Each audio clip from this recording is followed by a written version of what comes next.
यह जीवन काल चक्र महाकाल के हाथ में है। मौत जीवन की एकमात्र सच्चाई है। इसके बिना सब कुछ झूठ है, क्योंकि मौत तो हर एक को आनी है, चाहे जो मर्जी हो जाए। जीवन को महादेव के चरणों में अर्पित कर दो, मौत का भय निकल जाएगा। मगर बहुत बार कुछ इच्छाओं को पूर्ण करने की चाहत में जीवन ही समाप्त हो जाता है। मगर क्या वह अधूरी चाहतों को मनुष्य कभी दोबारा पूर्ण कर सकता है? जानिए आज की इस वीडियो में। कानपुर के विक्रम जी, उन्होंने अपने पिता संजय मोहन के जीवन का एक ऐसी सच्चाई सामने रखी जो कि शायद एक बार आपकी आंखों और कानों को झूठी लगे। लेकिन संजय मोहन जी का बेटा कोई अंधविश्वासी या फिर अनपढ़ नहीं, बल्कि नॉर्वे में एक इंजीनियर है। विक्रम जी कहते हैं कि मेरे पिता संजय मोहन एक रिटायर्ड सरकारी टीचर थे और उन्होंने शिक्षा के क्षेत्र में काफी नाम कमाया।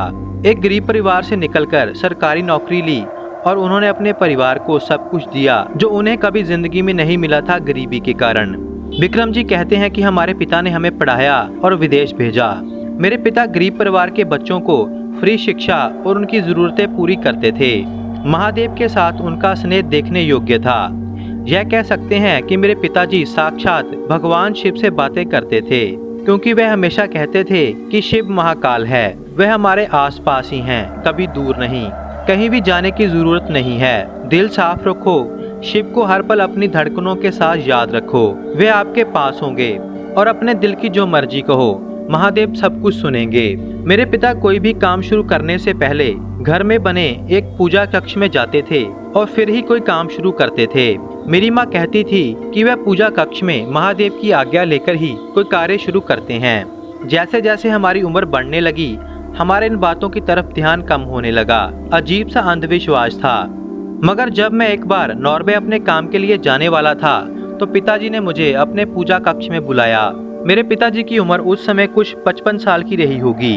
उन्होंने मुझे बुलाकर कहा कि मैं जो भी आज तुम्हें कह रहा हूँ उसे ध्यान से सुनना, मजाक मत बनाना। पिताजी परेशान थे। उन्होंने कहा कि मेरी एक इच्छा है कि मैं एक छोटा सा स्कूल गरीबों के लिए खोलूँ, अपने हिसाब से उन्हें शिक्षा दूँ और गरीब जरूरतमंद की हर प्रकार से मदद करूं। मैंने अपने पिता की बात सुनी और कहा कि पिताजी जैसे आप सही समझो आप वैसे ही करो, इसमें दिक्कत क्या है? कोई पैसे की दिक्कत है तो हम पूरी कर लेंगे। मेरे पिताजी ने मुस्कुराकर कहा कि बेटा, पैसों की कमी नहीं है, सांसों की कमी है। मैंने कहा कि आपकी तबीयत तो ठीक है। पिताजी ने कहा कि महादेव ने मुझे अपने पास बुला रखा है। मेरे पास पैसा है, जमीन है, मगर समय नहीं है। महादेव से मैंने मोहलत मांगी थी कि मैं कुछ समय लोगों की मदद करना चाहता हूँ, मगर महाकाल के आगे किसी की पेश नहीं चलती। पिताजी ने कहा कि मैं खुद सेवा करना चाहता था, मगर अब यह कार्य तुम्हें ही करना होगा। मैंने पिताजी की बात को सीरियस नहीं लिया और कहा कि ठीक है, मगर आपको कुछ नहीं होगा। मैंने कहा कि मैं तो नॉर्वे चला जाऊंगा, तो फिर यह काम कैसे कर सकूंगा? मैं आपसे वादा तो नहीं करता, लेकिन मैं यह जरूर करूंगा। मैंने कहा कि आप स्कूल बनाना शुरू करो, आपको कुछ नहीं होगा। मैंने अपने पिताजी की बात सीरियस नहीं ली, मगर मैंने जल्दी से वह स्कूल का काम शुरू करवा दिया। स्कूल बनने लगा।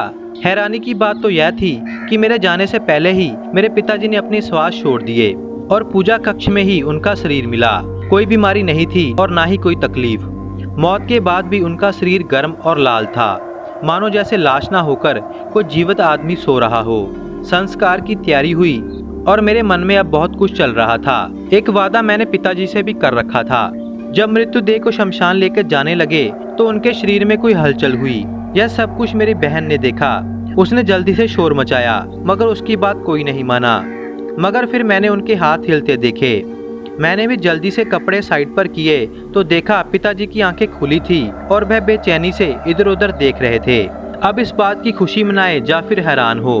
पिताजी को पानी पिलाया गया, कमरे में लेकर आए। पिताजी ने कहा कि मुझे पूजा कक्ष में जाना है। 20 मिनट पूजा कक्ष में उन्होंने अकेले बिताए।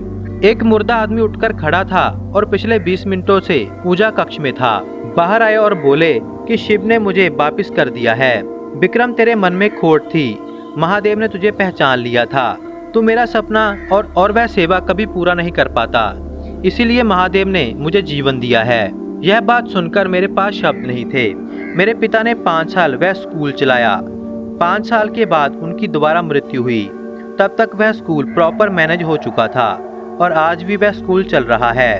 असल में उस दिन मेरे दिल में आया था कि अब तो पिताजी की मृत्यु हो चुकी थी और मैं नॉर्वे चला जाऊंगा।